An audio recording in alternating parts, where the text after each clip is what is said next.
Thank you, Jeff. As Jeff mentioned, I am,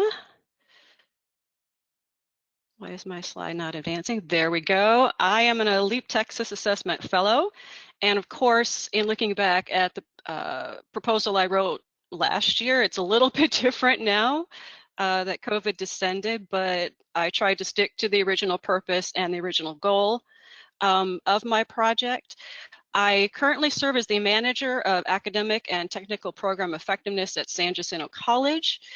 That means I work specifically with the academic and technical programs. With academic, that includes the general education outcomes assessment for those of you familiar with the co-board here in Texas. And then with the technical programs, that involves program outcomes, which also applies to academic, but certainly theirs are a little bit more detailed and also have accreditor factors involved. And we've all heard, you know, the essential skills or different type of soft skills coming down the pike for technical programs. So we've already started a little bit of work on that because typically the co-board doesn't ask you to write something down if they don't want you to eventually assess it, or at least that's our instinct. Before that, for about a year or two, I was the manager of all assessments. So that also included the health science programs as well as the student and support services. Mercifully, October of 2019, I got a counterpart, Dr. Rashmi Chetri. So she handles those two areas now, and I can finally give more focus to academic and technical programs. As you probably have already seen, in the description for this webinar. Oh, shoot.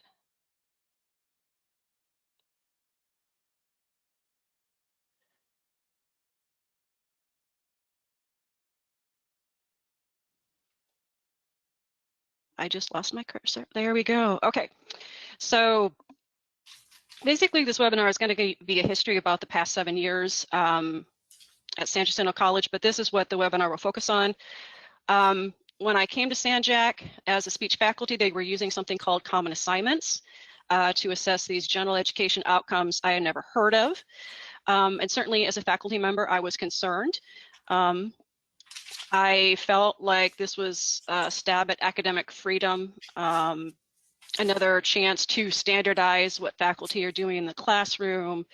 I kind of gravitated toward the negative side of things because I didn't want someone telling me what to teach, how to teach, that kind of mindset. But certainly anything standardized, I and other faculty certainly had concerns. So that is where I started. Once I spent a year transitioning from assessment, faculty to assessment, I started to see their reasoning why. And so I started to pay more attention to what their issues were. And with these common assignments, you know, even some of the faculty evaluators who would look at student artifacts later were saying there's something going on with these assignments. The LEAP value rubrics we've selected to use for gen ed assessment, you know, our students aren't really performing well against these rubrics. So we kind of need to do something with the assignments to put them more in alignment with what they're being asked to do and, you know, what data we're submitting forth. So that's kind of where I am now. Certainly understanding the faculty perspective of wanting that creative freedom, academic freedom in your courses, but also the assessment perspective that if you are required to assess certain skills and document that and show continuous improvement and student success, that there needs to be a conversation. So that's where I am now. I'm trying to bridge that gap.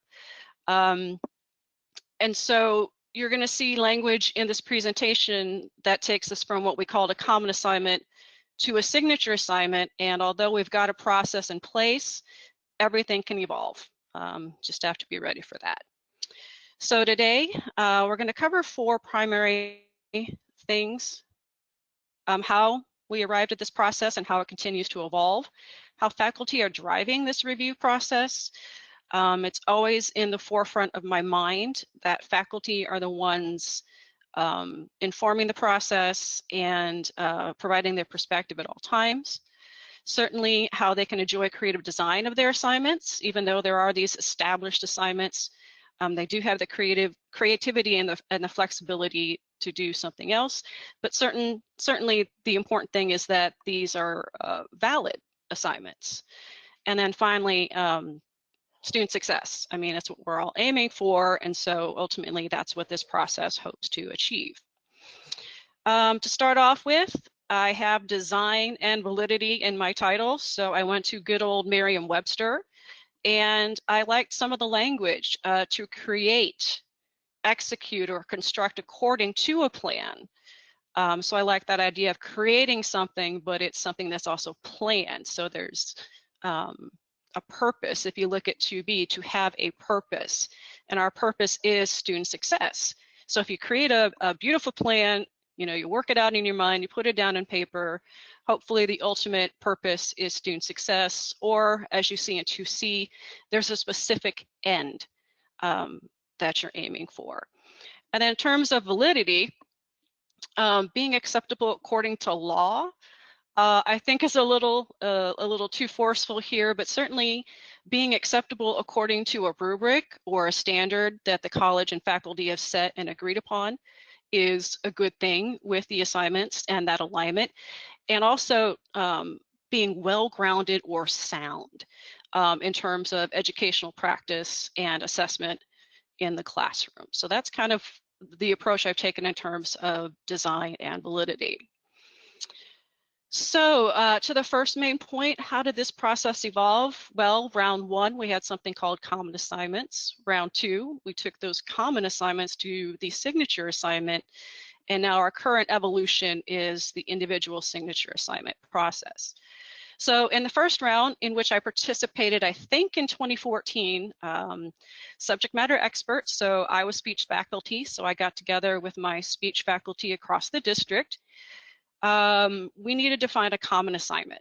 And so we sat down as, you know, public speaking faculty, speech 1315, and we tried to figure out something that we all did in common. Well, the persuasive speech. All of us, it's required in the syllabus. It's one of our outcomes. And so that's kind of what we left off with as our common assignment. We vetted our assignment with the LEAP value rubrics. So for us, it's communication, teamwork, personal responsibility, and critical thinking. So we kind of looked at, you know, how we outlined our speeches, graded them in our courses, and kind of compared them to the rubrics to see if there's anything we needed to be changed, especially since this common assignment was going to be used in all speech 1315 courses, including those by part-time faculty. So here's where I'm going to be honest, and I know there's some SanJac people on this webinar. We just kind of slapped it together a little bit. We weren't that thorough with aligning the rubrics with the assignment. We all teach critical thinking. We have communication degrees. Of course we teach communication.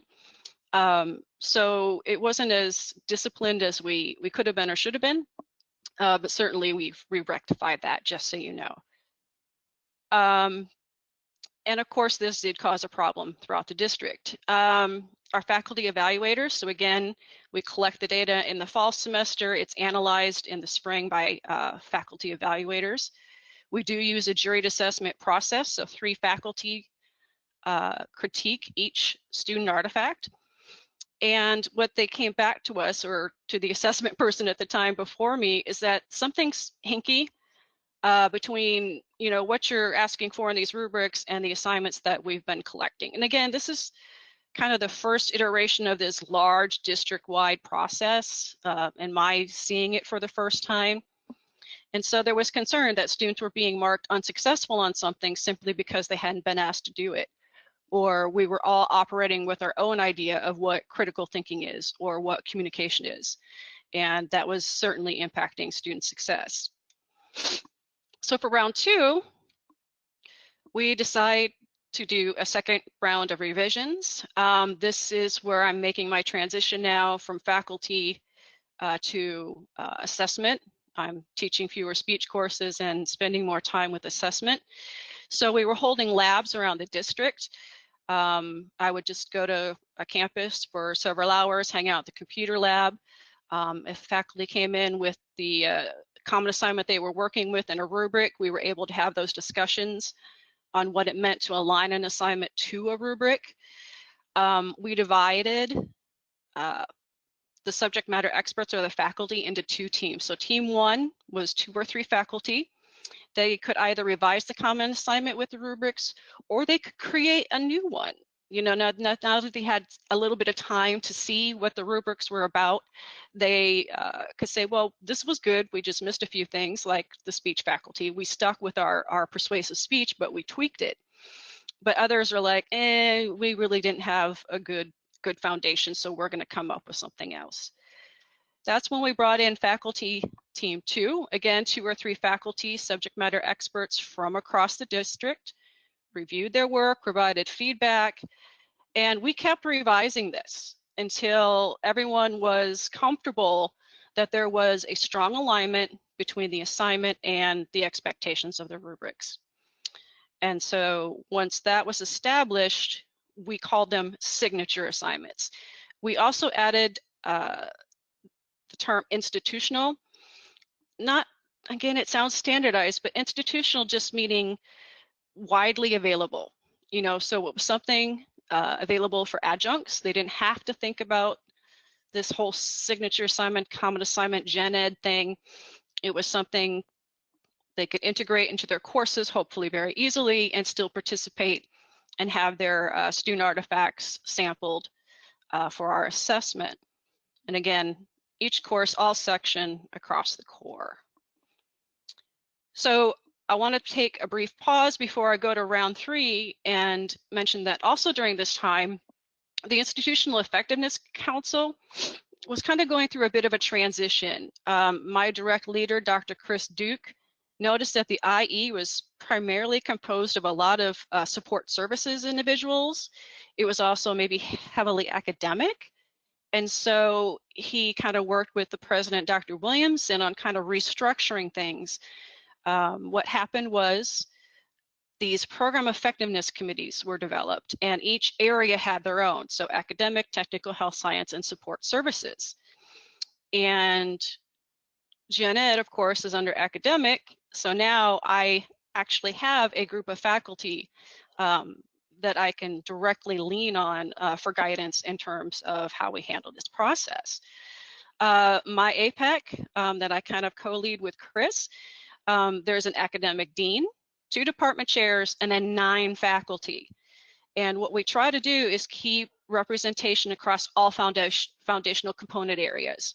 So, you know, philosophy, creative arts, speech, modern languages, you know, we try to make sure everyone's represented.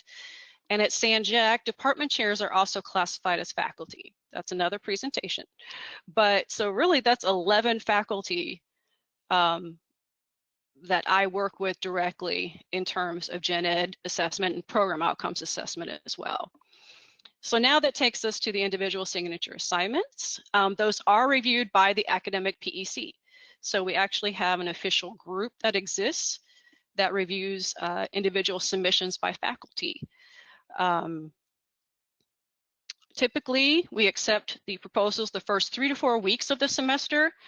Again, because they are reviewed by faculty, we don't want them to be overwhelmed towards the end of the semester. And plus, you know, every 3 weeks, 2 to 3 weeks, there's conversations and revisions going back and forth, okay? So they submit it, PEC has 2 to 3 weeks to use the rubrics to vet the assignment, send it back for revision. They've got about 2 to 3 weeks to make those corrections and so forth. So we typically stop accepting signature assignments about week 4 or week 5. Just again, trying to protect faculty and their other commitments that already exist. Should they approve that signature assignment, all outcomes are aligned, everything's good to go. It's packaged, I put it together and post it to the repository. And I kind of use repository, ironically, it's just kind of a G drive that we have here at the college. We are working for a better way to host these signature assignments, because not only do you have the institutional ones that have been vetted and can be used in any course or any section, But now you have several faculty coming in with their own individual assignments, a new take on the signature assignment or a completely different assignment that they want to use. And so it's getting a little messy. So that's one of the things we're hoping to resolve in the future.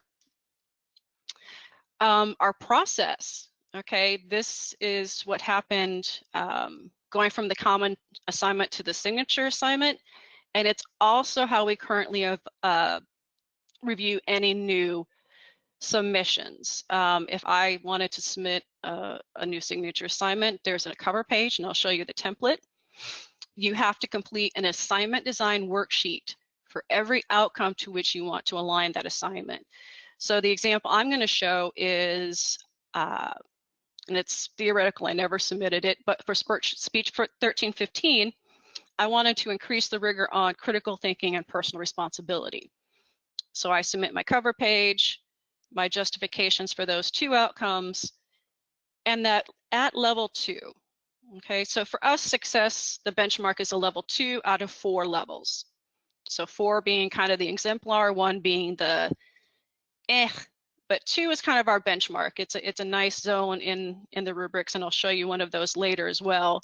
It's what we aim for at minimum in the assignment design. So if we don't see the faculty member asking for a performance at a level 2 or higher on a criterion, that's probably going to get a comment.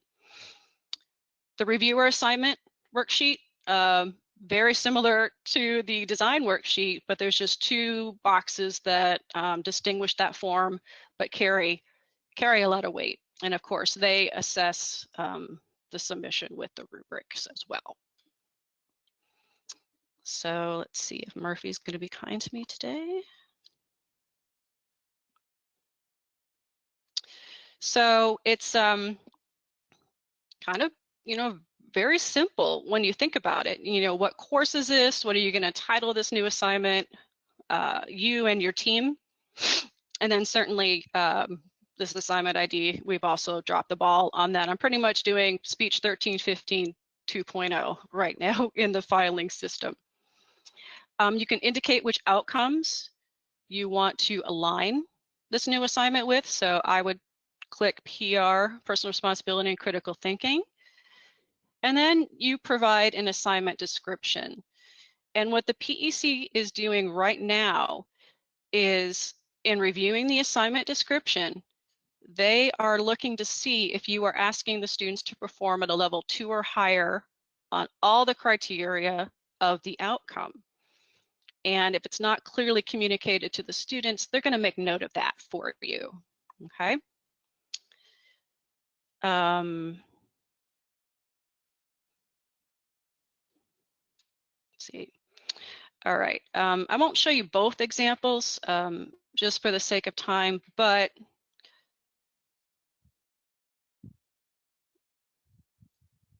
this is kind of a sample I provided. So as I was going to the labs and trying to explain to people how this alignment worked, I would have my assignment description that you saw previously. And then over here are all the criteria that my assignment needs to address for personal responsibility.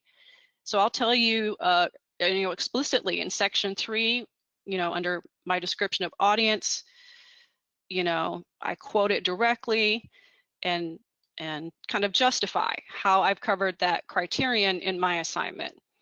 Down here, I believe I've covered it in section 5, solving problems, section 1, section 2. So you kind of fill out this worksheet for every outcome you think your assignment is going to address.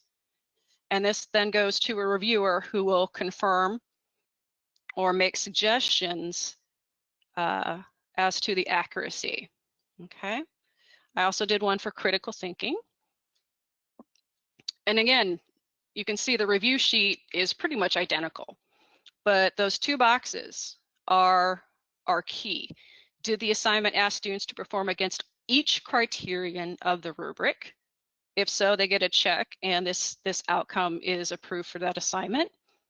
Or do they need some revision? And this is where a member of the APC will say, this needs to be a little more evident. I didn't see where you asked them to reflect in this assignment, etc. And then that feedback goes to the faculty member, and they have the option to revise and resubmit.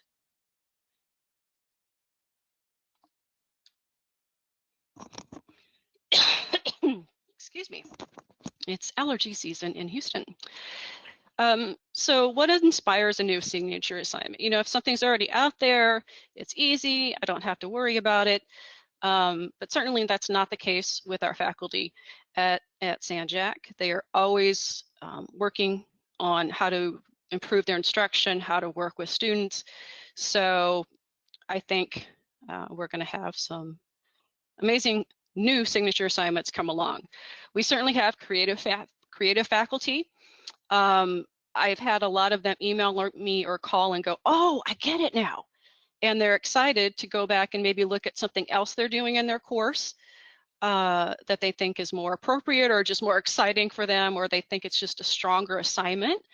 And so now that they understand, there's like, oh, I can do this and this. And I'll have a faculty spotlight in a moment to show you the creative aspect of faculty.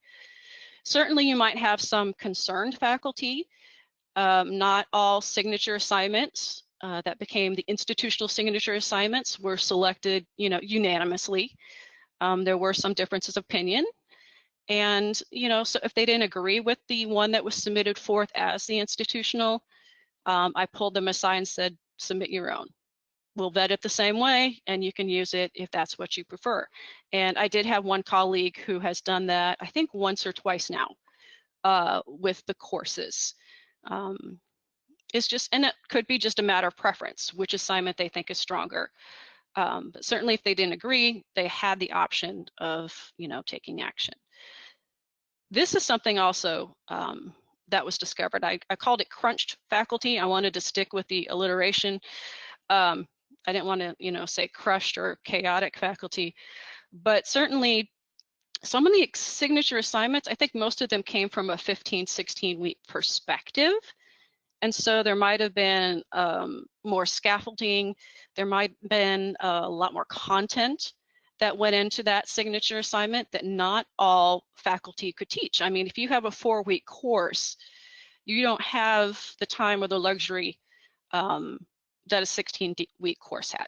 So they would submit a signature assignment just as rigorous, just as you know, academically sound, but just a different way of approaching the outcomes and getting them accomplished. So this is our faculty spotlight. Shima Nasir, she teaches primarily A and P. And I highlight first because she has submitted 5 signature assignments.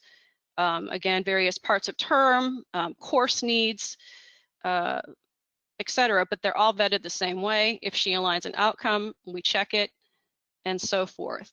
Most of her students do enter the health sciences, so that is kind of the approach she takes. And of course, I had to quote her on this. Nothing could have hit it right on the target other than the signature assignment concept. It teaches the students not just to study the information, but to take it a step further and apply it in the real world. So Professor Nasir is definitely about students understanding these concepts and applying them. And since she does have students going into the health sciences, it's very important that they understand and apply. And so she takes that approach with her assignment design.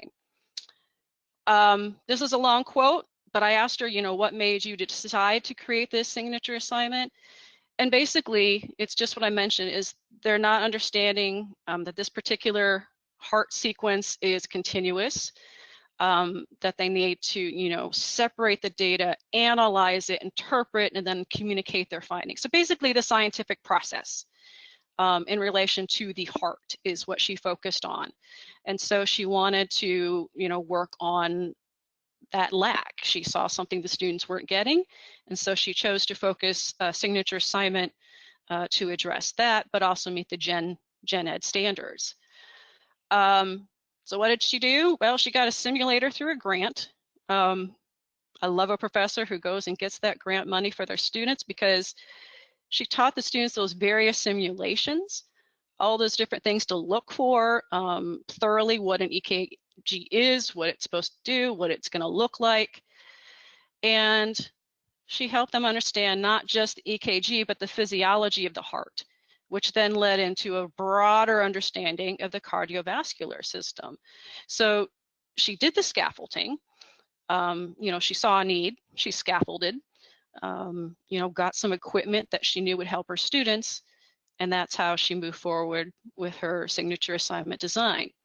Of course, we want to know, did you see success? And she did report that yes, they did seem to have better understanding. They did have a higher score on that exam too, and overall it did improve their course grade. So yeah, so Professor Nasir is on assignment 5. I don't know how many more she'll go for, but she really does try to craft them to students' needs, but then also hit the gen ed outcomes. So it's a well-rounded and creative assignment design that's also valid. So at San Jac, point 2, our faculty, I really do try to push them to take the lead. So from the beginning with the common assignments, they selected them and reviewed them and revised or created new ones. Went into the signature assignment process, they vetted them. At all times, they were considered the subject matter experts, and the IE office or assessment office facilitated. And that's what I love about San Jac is we're not always successful, but we try to let the faculty lead the conversation and set the standard. They've also driven other assessment work. 2 of the rubrics we use for the 6 gen ed outcomes are Frankenstein rubrics.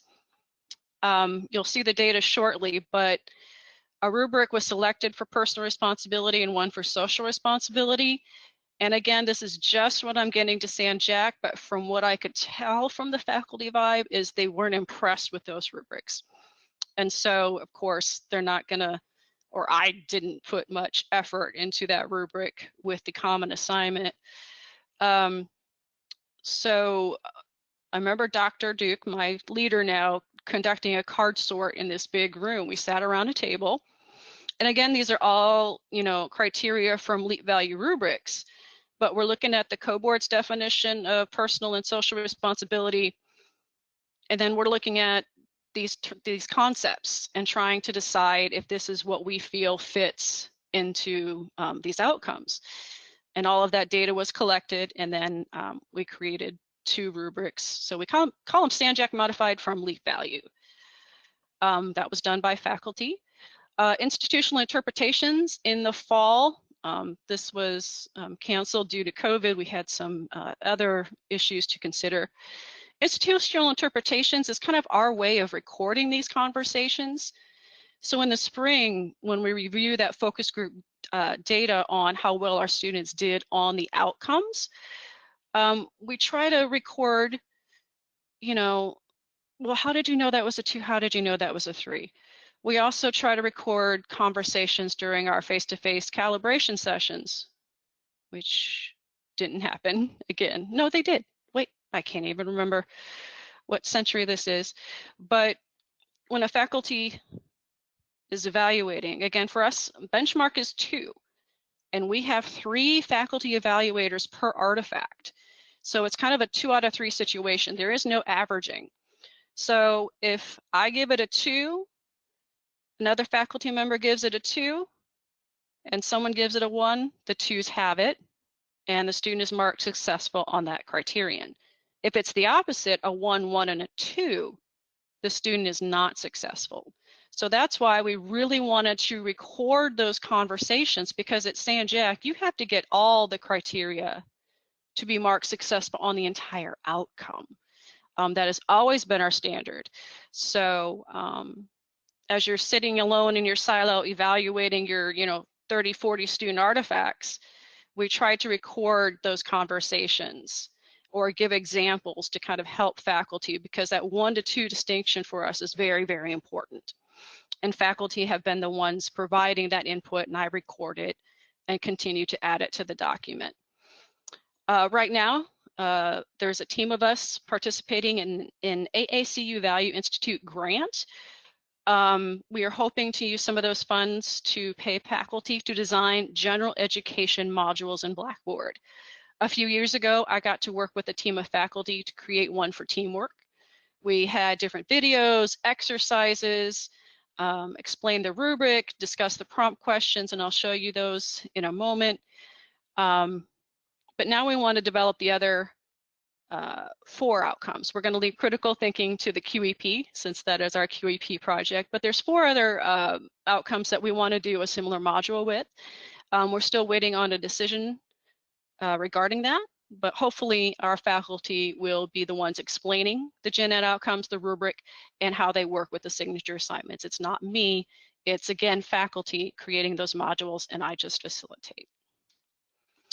So this is our Frankenstein personal responsibility rubric. To the left, you see the 5 criteria that our faculty overall thought best define personal responsibility. And of course, the boxes that you see are from LEAP value rubrics. So we decided to go with recognizing an ethical issue. Are they showing some curiosity towards the topic? Certainly reflection and self-assessment in terms of that experience. Solving problems has been critical and difficult in some courses, along with reflection and self-assessment, because it doesn't always fit the field or discipline, but we're working on that with the institutional interpretations, trying to keep the foundation there, but working it in a way that it makes sense in those courses. And then evaluating things from different ethical perspectives or concepts, kind of seeing things from the other side. So that's kind of how we've come to define personal responsibility. To the 4th point, our goal is obviously student success. We want our students to learn the outcomes, excel at the outcomes, and apply them, once they leave the college. We did notice that as the signature assignments fell more in line with the rubrics, that students did experience more success, which was good. As we got closer, more aligned, their success did improve.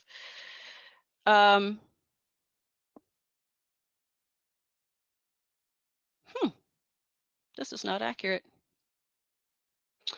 But that last line is, right now we're looking at focus group data from 2019-2020. And that data is only from graduates. So in the previous courses and sections, all students were polled, all core courses, all sections, all students were polled. So at 1 year, I think the highest number of documents we collected was 52,000, or was it 30,000? Anyway, it was a ridiculous number of artifacts. But this year we tagged only graduates, and that's causing a bit of concern, because now it's like these students have an associate's degree. You gave them a good degree. How successful are they on these outcomes? So so as you can see, personal responsibility from 2015, our first, here's an assignment that'll work. Okay, let's try to get it to align to personal responsibility. Not so much luck, not a lot of success. Over to the right, that red circle, it'll see number 3, 26%. So what I learned is that usability of 3, 26%. So the evaluators that year, at least 1 out of 4 said the assignments don't match the rubric. And that pretty much aligns with what we've already discussed, is not a lot of thought was put into the assignments and aligning them to the specifics of the rubric. Also, it was discovered that faculty didn't like that rubric. Okay, so we already talked about how we Frankenstein that new one. Well, not everyone was communicated to about the new rubric or the new criteria. So rather than having more success, we had less success. It significantly dropped, but the faculty evaluators and faculty, I'm becoming more consistent in the assessment office now. They're saying we didn't know there was a new rubric. There was no, communication, or it wasn't communicated well. So rather than going up with success, we certainly dropped as we were tweaking those assignments. But, and I can't see what that is because it's blocked on my screen. We also have a way, because we do analyze our student data criterion by criterion, we noticed that reflection was troublesome. So in this year's group of all students course-wide, 88% of them struggled with this reflection outcome. And again, a lot of us suspected usability of 3. They weren't asked to reflect, and so of course they're going to be more non-successful because it's not there. And so some faculty start to think, okay, we need to tweak these assignments again. We need to get it out that this is a new rubric. And so mercifully, our scores did improve. But now that these are, oh, how do I go back? Now that these are only graduates, I mean, I'm celebrating, but I'm also nervous at the same time because we had a 9% margin of error. So we had anywhere from 68% of our graduates successful on this outcome or 87% successful. So that's quite the swing. And knowing that, you know, we have graduates out there and we can kind of see we didn't quite reach them all or get them to where we thought they should be before they graduated. And in looking at the criterion they struggle with the most, again, it was reflection, but did you see that? It was reflection, but it was significant. There it is. It was reflection, but much lower than it was before. So overall with personal responsibility, we had 1 rubric, we changed it up, we had 1 assignment, we changed it up, we tweaked it again. And I think these scores will continue to increase as there's more alignment and communication amongst what the standards are. Critical thinking, I selected the speech simply because that's where I came from at this point. During this time, there were multiple critical thinking rubrics being used. This group used the standard LEAP value one. There was no modification to it. Science maybe took a few from inquiry and analysis and another LEAP rubric. Math was using some from empirical quantitative reasoning and another rubric. And so we had multiple sets of data, but for the purposes of this, I'm sticking with speech as my example. So using the straight LEAP rubric, this is when we had moderate alignment, you know, with that common assignment. Our discipline was 60.8% successful. And as you can see, the usability of 3 was very low. But I find that kind of shocking for how, you know, low the score success rate was. So was it an assignment issue or a student issue? Well, revise the assignments, had more discussions. Okay, we got success back up. We're all using 1 rubric across the core, so that seemed to stabilize things. And again, faculty thought there was an alignment between the assignments and the rubric. So in terms of critical thinking, we went from multiple rubrics or 1 rubric to just going to 1 standard rubric. I met with faculty again in open labs or one-on-one conversations. And just looking at the assignment they had and how they could integrate a little bit of critical thinking language into the assignment to get it to align. So again, we all want student success. It's what we do, and it's what we hope for. Now, there are pros and cons of using 1 assignment for more than 1 outcome. Excuse me, my apologies. Because that's initially what some of us did, is when we had to pick a common assignment, we just put all outcomes on that assignment and try to make it work. And in some cases it was successful. In speech's case, it was not successful. The pros is that it's 1 assignment though. You just have 1 assignment that you have to work with on students, 1 assignment to grade. We can't necessarily address if scaffolding is occurring because of course that's up to you in the class. We just assess the assignment. So what happens to get to the assignment is really up to us as a faculty member. Again, it can serve as the final project, the final paper, you know, it's a culmination of study for the semester, you know, so it does make sense. We get there, we assess it, everything's good. But at the same time, it's also 1 assignment. And some faculty, speech included, found that it was just too much to cover and too much weight for that assignment to carry. Some criteria were neglected. So as you can see, that was the usability of 3. You know, I just had to mark a student as non-successful because they weren't asked to do X, Y, or Z. So yeah, you're teaching critical thinking, you're teaching personal responsibility, but according to, you know, the standard the college has set and the faculty have said, it's not happening. And then of course, you know, what about scaffolding? So again, it's up to the individual faculty now, or a team of faculty, how they want to approach it. But certainly there's pros and cons to either way of thinking. So my future prediction overall is that student success will continue to improve. I think the more conversations we have, as more faculty understand the rubric, there'll be less confusion. I've been full-time in assessment now for 3 years. I think I've got the hang of it. So that's good. So I think as we continue to have those conversations, what is a rubric? What are the criteria? How can I make it work with this assignment? I think success will continue to improve. I'm especially hopeful because from, you know, moving forward, we'll be looking at graduates, and it's got me a little nervous, but it's good. I mean, if we're saying our graduates are graduating with these skills, we need to look at that much more carefully and see how we can best help in that area. I think faculty are going to continue to tap into their creativity. You know, the faculty spotlight, Professor Nasir, you know, she sees a need and she finds an assignment in the course that fits that need, and she works it and she aligns those outcomes to it. So she has like 5 different assignments that she can use, and other faculty can use as well. A signature assignment kind of becomes owned by the community. So, you know, if someone else in another A&P notices their students are struggling with something, they can go look at her assignments and be like, oh, that's great. And they can and use that assignment. I think faculty will continue to work with colleagues.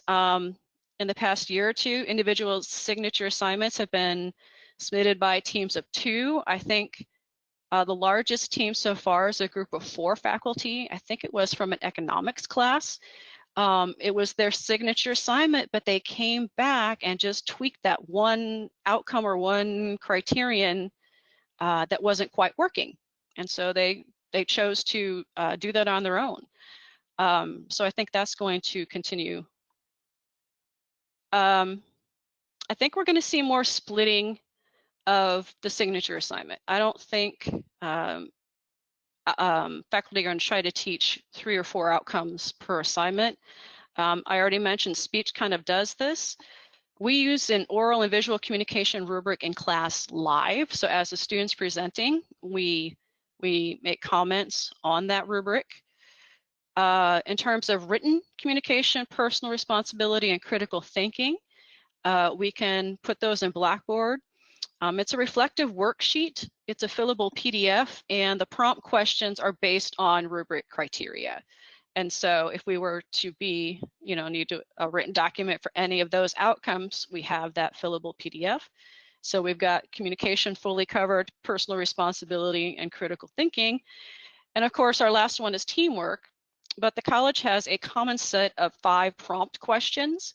So if your course is aligned to teamwork, you can choose the activity or the project, but your students have to answer the same 5 prompt questions.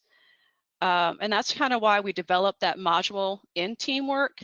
Is a lot of faculty who don't teach teamwork, all of a sudden the co-board has put it in their course and they're responsible for it. And so that's why we wanted to provide some resources and also these 5 prompt questions. The wording was revised in 2018 to put more of the rubric language in it. Again, students were being marked as non-successful, but the prompt question didn't ask them appropriately or directly. And so the assessment committee in that time made that change. So as you can see, for speech, we've got the persuasive speech that we grade live. We have the personal responsibility and critical thinking reflective sheet. And then of course, the teamwork. So we've got 3 assignments to cover our 4 outcomes. And I think that is a nice way to break up the load. It works for us in our course, but it might not work for everyone in that same way. So in summary, again, I'm trying to rush because I don't want to go past time, but you know, we talked about how the signature assignment review process evolved, and it's going to continue to evolve. That's just the nature of education. I really try to have faculty driving not only the review process, but whatever they're seeing or experiencing that we need to address. I want faculty to bring that forth so that they really are the ones driving assessment. They can be creative, like Professor Nasir and others who are just like, oh, I get it, and I want to try this. And it's also valid because your peers are looking at your assignment with the rubrics, and they're ensuring that it's asking the students to do what they're expected to do. And then, of course, student success, it's improving, you know, slowly but surely. But I think as long as students are asked to perform, the assignment, you know, is part of the professor's, you know, drive. I think it makes for a better process. So going back to design, okay, it's creating according to a plan to meet an end with a purpose, and validity, being acceptable according to rubric or, you know, some standard that we're responsible to report to, but certainly being well-grounded or sound. I think those are two very important concepts to keep in mind when working with signature assignments, working with faculty, and trying to move students toward success. So if you have any questions, comments, suggestions, I am open to anything that you have to say. Again, I've only been in this field full-time for 3 years, so I do consider myself a little bit of an infant or a newbie. So any advice or comments are very welcome. Thank you.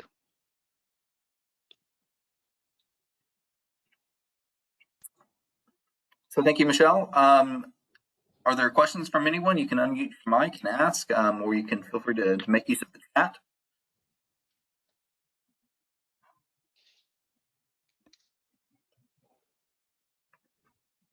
We did have one question that had come in, but it seems that you did answer that along through the presentation about the LEAP rubric. Mm-hmm.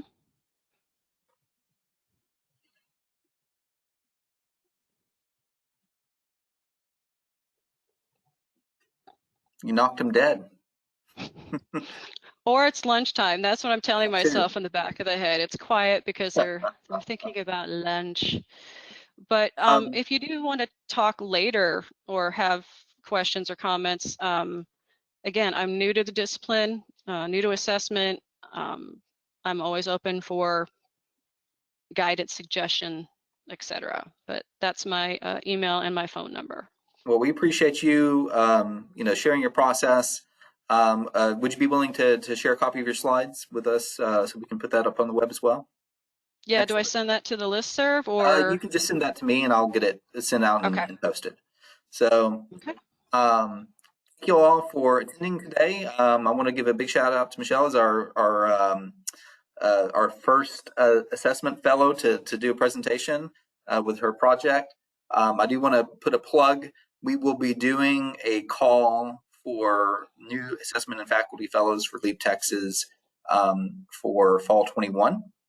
So we will be posting that sometime in the spring 21 semester to get that out, get applications in, review those, have those selected and identified in time for fall 21. So if you are potentially interested in being an assessment fellow yourself and doing some work and getting some recognition and maybe even just a little bit of money to help fund a project, LEAP Texas would be interested in having your project. So I just want to give that plug. And with that, I want to thank you again, Michelle. I want to go ahead and wrap this up today and let everybody get to lunch. Thank you, everyone.